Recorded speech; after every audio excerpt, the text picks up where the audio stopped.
des flamants roses, des alligators et surtout de jolies gazelles. Ah, il est vraiment désopilant. Il s'agit de Miami Vice qui a recueilli 15% des voix.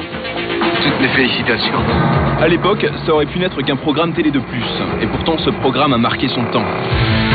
L'idée de génie qui a permis de faire ce succès, c'est d'avoir créé avec Miami Vice la première série policière à la sauce MTV.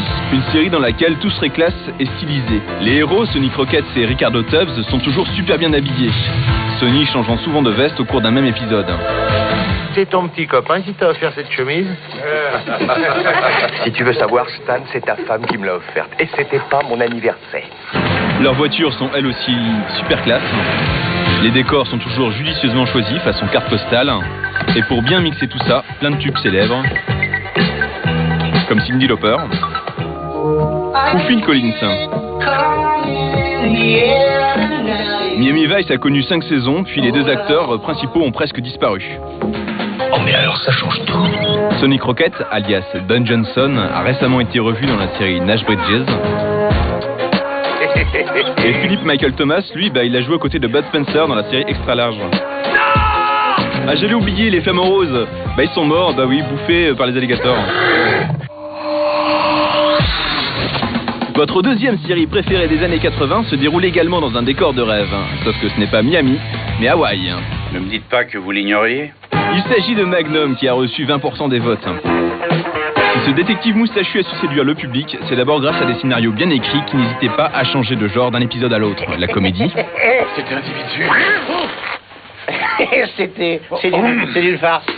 L'action. L'historique. Et parfois, ça flirtait même à la lisière du fantastique.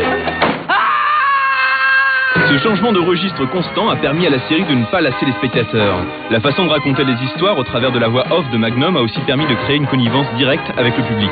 Eh bien, j'ai fait le pari avec Robin que si j'arrivais à pénétrer dans sa propriété et à lui voler sa Ferrari sans me faire prendre, je pourrais habiter pour rien dans la chambre d'amis. Fait rare pour une série télé, le héros adresse même souvent un regard complice à la caméra. Quelquefois, les choses se passent exactement comme je les avais prévues. Magnum a connu 8 saisons et a permis à Tom Selleck de connaître la gloire du petit écran, à défaut de connaître celle du grand écran. Selleck a failli interpréter Indiana Jones, mais son contrat avec la série l'en a empêché. Oui, je sais, et en plus t'es même pas numéro 1 de notre top 3. Mais qui a osé te ravir cette place? Le numéro 1 de ce classement répertoriant vos 3 séries télé préférées des années 80 peut être symbolisé par 2 couleurs, le blanc et le rouge. Non, ce n'est pas du vin, c'est Starsky et Hutch qui a reçu 30% des voix. À la base, cette série désormais mythique est née d'un désir de producteur, une envie de créer une série policière qui ne présenterait pas des flics conventionnels. Tous les poulets disent ce genre de trucs. Oui, il y en a des tas. Mais il y en a beaucoup qui disent « Comment vas-tu, yacht de poil ?» Mais quand on les connaît bien, on découvre qu'il y en a qui ont appris cette phrase par cœur et d'autres qui ont le sens de l'humour. En fait, William Blinn, le créateur de la série, s'est inspiré de 2 flics qui ont réellement existé à New York, Greenberg et Hans, surnommés par la presse Batman et Robin. Un livre et un film leur ont même été consacrés. Starsky et Hutch étaient nés, du moins sur le papier, restait à leur trouver des interprètes pas trop connus mais doués. Pour Hutch, ça a été plutôt simple. Le producteur avait apparemment vu un film que j'avais tourné avec Clint Eastwood, intitulé Magnum Force, et il m'a offert le rôle de Hutch. Je veux du sucre tout de suite. Il faut du sucre, je veux dire. Alors, allez, laisse-moi sortir. Tu supportais pas le sucre? L'affaire. Par contre, pour Starsky, le casting fut plus long. Paul Michael Glaser fut finalement choisi parce qu'il fut le seul à ne pas jouer cette scène d'interrogatoire de manière agressive, mais plutôt décontractée. On devient très bien, merci. Tiens, ton jeton. Ah ben oui, merci. T'étais tellement pressé de nous parler que t'as préféré raccrocher, c'est gentil, ça.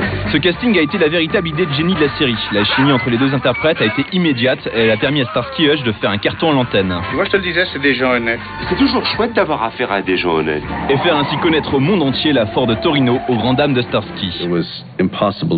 Elle était impossible à conduire. Elle était lourde, elle était encombrante. Dans les virages, Hutch me tombait dessus. Je m'étais juré de la mettre en pièces.